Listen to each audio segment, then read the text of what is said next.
Europe 1. Le talent de la France bouge. Oui, vous êtes un des talents ce soir, Nicolas. Vous avez 48 ans, la start-up est née il y a 2 ans à Lille. Je vais revenir un petit peu sur votre parcours, parce que derrière chaque entrepreneur, il y a des parcours de vie qui font qu'on arrive à monter sa boîte. Vous avez travaillé 10 ans dans la grande distribution. Vous avez travaillé chez Decathlon en tant que J'étais acheteur approvisionneur chez Decathlon. Acheteur approvisionneur. Et puis vous êtes venu à Paris travailler au printemps. Tout à fait, dans les grands magasins. J'ai fait à peu près le même métier, mais j'avais la petite jeune chez Decathlon et la vieille dame dans les grands magasins. Ça s'est bien passé? C'est joliment dit. 2 expériences. C'est sympa. Je pense à Jean-Marc Bellay, le patron du printemps. Intervient, il faut arrondir les angles. Très bien, Antoine Fine. Vous avez déménagé dans Lyon pour travailler pendant une 15aine d'années dans les assurances. On est bien éloigné du printemps et de Decathlon. J'avais besoin de me réaliser à l'époque, à titre professionnel, et pour autant, je ne savais pas quoi faire. Et je trouvais que le métier des assurances était un métier qui était bien, au contact des gens, et accompagné par une structure, puisque derrière, on a un nom, on a une enseigne qui nous accompagne. Donc voilà pourquoi les assurances. Vous étiez patron d'une franchise ? J'étais mandataire, ouais, j'étais agent général. Donc, vous aviez déjà mis un petit plat dans l'entrepreneuriat. La franchise est un excellent tremplin pour accéder à l'entrepreneuriat. Complètement, tout à fait. D'accord. C'est exactement ça. J'ai eu 3 agences, j'ai eu quelques collaborateurs et voilà. Donc vous revenez à Lille en 2016. En 2016. Ça vous manquait, le nord de la France? Oui, le beau temps me manquait. Du coup, je suis remonté dans le nord, tout à fait. Très bien. Pour travailler dans une autre agence d'assurance. Et là, en 2021, qu'est-ce qui vous pousse à aller plus loin dans l'entrepreneuriat? Puisque finalement, vous étiez patron d'une franchise, ça fonctionnait bien. Qu'est-ce qui vous pousse à aller à monter votre boîte, et notamment dans la mobilité? En fait, j'étais plus totalement en accord avec les valeurs de ma compagnie mandante à l'époque. Donc, je souhaitais vraiment me réaliser, je souhaitais vraiment faire quelque chose qui ait du sens. Et avec tout ce qu'on voit aujourd'hui autour des problématiques de climat, j'ai souhaité me lancer dans les énergies renouvelables. La première idée, c'était le photovoltaïque. Et finalement, j'ai échangé avec un de mes clients et amis. Et il m'a dit c'est une bonne idée, le photovoltaïque, on pourra peut-être y travailler demain, ça va être un peu compliqué, mais il y a le véhicule électrique qui arrive demain. Voilà, il y a une urgence. C'est une urgence aujourd'hui, le véhicule électrique. Exactement, il y a un vrai besoin aujourd'hui. En tout cas, les politiques poussent vers le véhicule électrique. On en a besoin pour la transition. Et aujourd'hui, avec un véhicule électrique, c'est fini votre plein en station-service. Et ça, c'est un vrai gros changement de mentalité. D'habitude. On ne fait plus un plein en station-service, on va faire une recharge. Et la recharge, malheureusement... Heureusement, si on a une bande de recharge, parce qu'une recharge, ça va être entre 4 et 6 heures. Si on a une recharge à domicile ou en entreprise, la recharge, ça va bien se passer. Et ça va être comme avec votre téléphone portable. Vous arrivez, vous rechargez, et vous avez une expérience géniale. Oui. En itinérance, l'expérience est aussi très bonne, aujourd'hui, de mieux en mieux. Quand on a du temps. Non, c'est vrai. Honnêtement, on fait un parcours. Alors, la recharge, elle va durer un quart d'heure, 20 minutes, et vous allez faire votre parcours. Donc, vous allez mettre plus de temps, effectivement, sur un très long parcours du nord au sud. Mais globalement, vous le vivez bien. Mais oui, parce que sur un voyage du nord au sud, vous faites au moins un arrêt repas, quelques pauses pipi, et globalement, c'est au moment où vous allez faire vos recharges. Mais y en a-t-il assez ? Alors, parce que moi, je suis en itinérance, honnêtement, globalement, la recharge est vraiment bien maillée et ça va de mieux en mieux. Ça va de mieux en mieux. Alors, vous avez fondé Partage ma borne. Vous êtes seul ou vous êtes avec un associé ? Alors, j'ai 2 associés qui sont cofondateurs, parce qu'en fait, la petite histoire, c'est que quand j'ai souhaité lancer Partage ma borne, en fait, j'ai aussi lancé une autre structure avec ces 2 mêmes associés. Donc aujourd'hui, j'ai une structure qui vend, qui installe et qui entretient des bornes de recharge, qui s'appelle Ma Borne Auto. Donc ça fait 3 ans qu'on est sur cette solution d'installation, et en parallèle, j'ai développé Partage ma borne. Depuis 2022, vous allez pitcher ce qu'est concrètement de Partage ma borne. Vous aussi, vous avez 1 minute, Nicolas, on vous écoute. Plus de 100 millions de véhicules électriques ont été vendus autour du monde, et on a aujourd'hui une croissance de plus de 55%. Pour autant, aujourd'hui, ça reste toujours un véritable challenge de pouvoir trouver une borne de recharge, et surtout dans les zones à forte densité. Partage ma borne, il vise à augmenter le nombre de points de charge en utilisant les bornes des particuliers. C'est une solution communautaire développée pour les particuliers, mais aussi les entreprises, les collectivités ou les copropriétés, avec un principe simple. Un propriétaire va monétiser sa borne Et l'utilisateur, quant à lui, il va réserver et se recharger à proximité de son lieu de domicile, là où finalement 98% du temps, votre véhicule dort. En somme, c'est une solution gagnant-gagnant dans l'esprit Airbnb ou Blabla Charge Daily. Et en plus, c'est une solution qui est totalement sécurisée. Donc pour ce faire, on va connecter la borne de recharge à l'application pour faire en sorte de l'intégrer dans une communauté d'utilisateurs. Il nous restait un dernier problème, c'est toutes les bornes existantes, des bornes d'ancienne génération, il fallait les rendre communicantes. Pour ça, on a développé un boîtier et on les a upgradées. Merci pour votre pitch. Merci Nicolas de Ramécourt. Vous êtes le fondateur et le CEO de Partage ma borne. Autour de la table, ça vous inspire quoi, Clara ? Moi, je trouve ça très intelligent parce que depuis tout à l'heure, je n'ai pas de véhicule électrique. C'est quelque chose vers quoi j'aimerais aller. Oui, vous irez, bien sûr. Et je me dis que c'est quand même une logistique d'y aller. Je me demande combien de temps ça dure pour recharger un véhicule de manière complète, l'autonomie et combien ça coûte. Comment ça coûte ? Alors, en fait, il y a un petit peu d'éducation derrière avant de parler du coût. Finalement, encore une fois, on a la borne de recharge très rapide et là, le coût peut être assez important, voire quasiment le prix d'un véhicule thermique sur certaines bornes. Et après ça, il y a la recharge qu'on peut faire à domicile ou en entreprise et là, c'est de la recharge lente entre 4 et 6 heures. Et le coût, en fait, là, pour le coup, c'est très changeant, on va dire. Et comment vous avez fait, Nicolas de Ramécourt, pour créer Partage ma borne? Il y a une technologie derrière. C'est qui? C'est vos associés qui l'ont mise en place? Non, Parce que ça paraît hyper simple, mais il y a quand même toute une technologie à mettre en place. Le principe de base, quand j'ai eu l'idée, vraiment, c'était vraiment une idée communautaire d'avoir un espèce d'agenda partagé dans mon quartier, en me disant donc moi, comment si on va j'ai une faire. borne électrique, je peux mettre sur Partage ma borne et je vais la louer à des... Je vais la partager ou je vais la louer? Alors, je vais la partager. Et c'est là vraiment la grosse différence et une innovation de Partage ma borne, c'est qu'aujourd'hui, on va utiliser ce qu'on appelle le langage de la borne, puisque les bornes sont communicantes avec le véhicule. On va utiliser le langage de la borne et on va l'intégrer sur l'application. Et donc, en fait, on a un système avec avant l'heure, c'est pas l'heure, après l'heure, c'est plus l'heure. Donc, seule la personne qui est invitée par le propriétaire pour pouvoir venir se recharger, on va lancer la borne, là, on va lancer la recharge. Et à la fin de la réservation, c'est l'application qui va arrêter automatiquement la recharge. J'ai compris. Mais alors comment donc c'est le propriétaire de la borne qui continue à payer la borne? C'est le propriétaire de la borne et l'électricité. Le propriétaire, en somme, ça me semble paye un tout, peu curieux, non? mais c'est bien l'utilisateur qui va payer. Le propriétaire choisit un tarif, une tarification. Ah, d'accord. Donc, ok. bien... Antoine Fine, vous êtes le coach de ce soir. Vous, présentez-vous aussi un petit peu. Vous avez créé et fondé Utopia. Donc vous, votre métier, c'est d'investir dans des boîtes. Exactement. Si je résume. Tout à fait. Donc là, vous avez écouté attentivement Partage ma borne, Nicolas. J'adore écouter les pitchs. En effet, c'est un peu mon métier, mais c'est aussi une passion. Donc bravo pour ça déjà.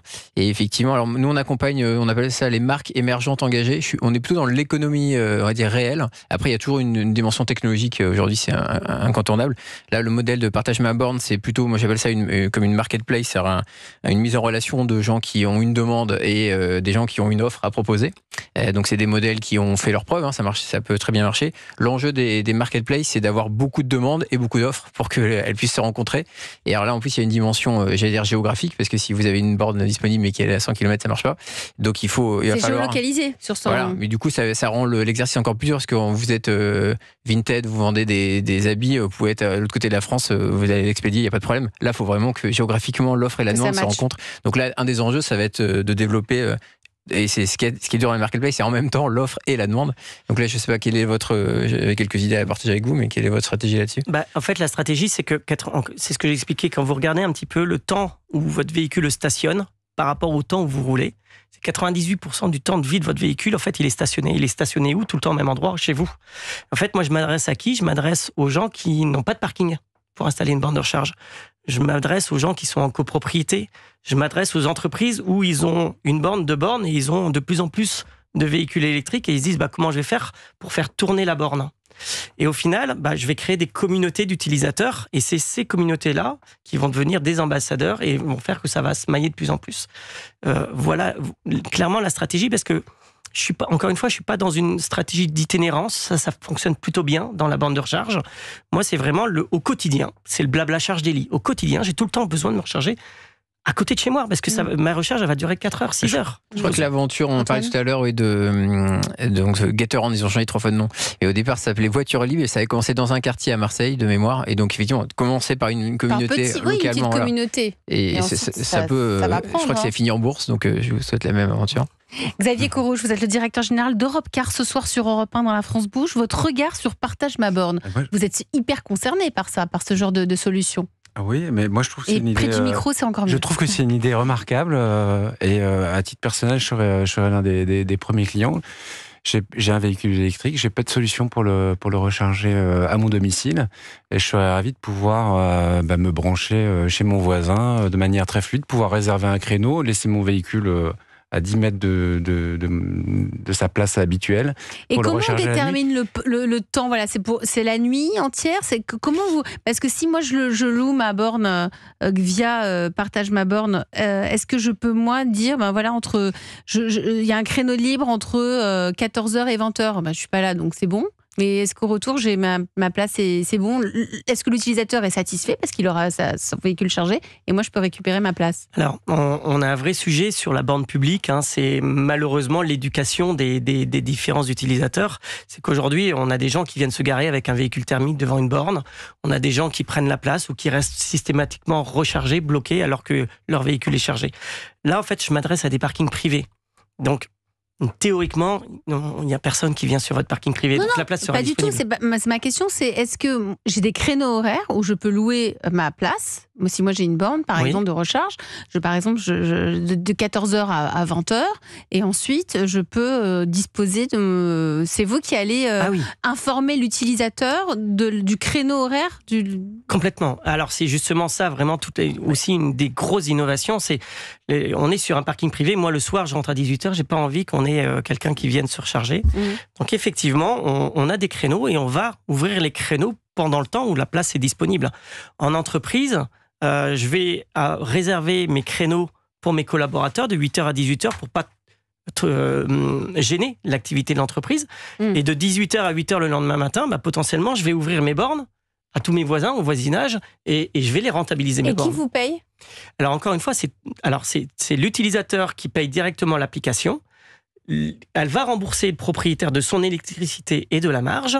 Et moi, aujourd'hui, je vais prendre un pourcentage sur la commission globale, sur la recherche globale. Et l'enjeu, ça va être de se faire connaître. Et comment va-t-il se faire connaître? Vous avez étudié la question, Antoine Fine, mais d'abord, on va écouter Jamiroquai, All Right, sur Europe 1. Europe 1, la France bouge. 21h, 22h. Elisabeth Assayag. Elle bouge, évidemment qu'elle bouge, cette France sur Europe 1 ce soir. Gros plan sur notre mobilité. Quelle mobilité? La mobilité à travers la location de voitures, la mobilité à travers les voitures électriques. Tout ça, c'est intimement lié. On le voit depuis le début de l'émission.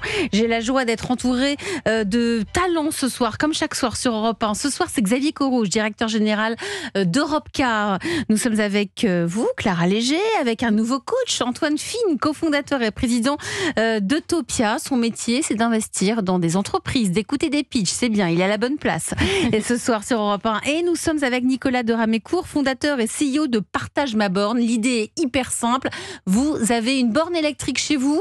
Elle est sûrement libre pendant plusieurs heures de la journée ou de la nuit. Eh bien, vous pouvez la mettre à disposition de vos voisins ou de personnes qui sont là ponctuellement autour de chez vous grâce à Partage ma borne. Et en plus de ça, vous êtes remboursé de l'électricité utilisée. En moyenne, est-ce que vous avez calculé le montant moyen que peut percevoir une personne qui est propriétaire d'une borne de recharge électrique qui utilise Partage ma borne, Nicolas? Alors ça va dépendre évidemment de la recharge et de la récurrence qu'il va y avoir sur sa borne.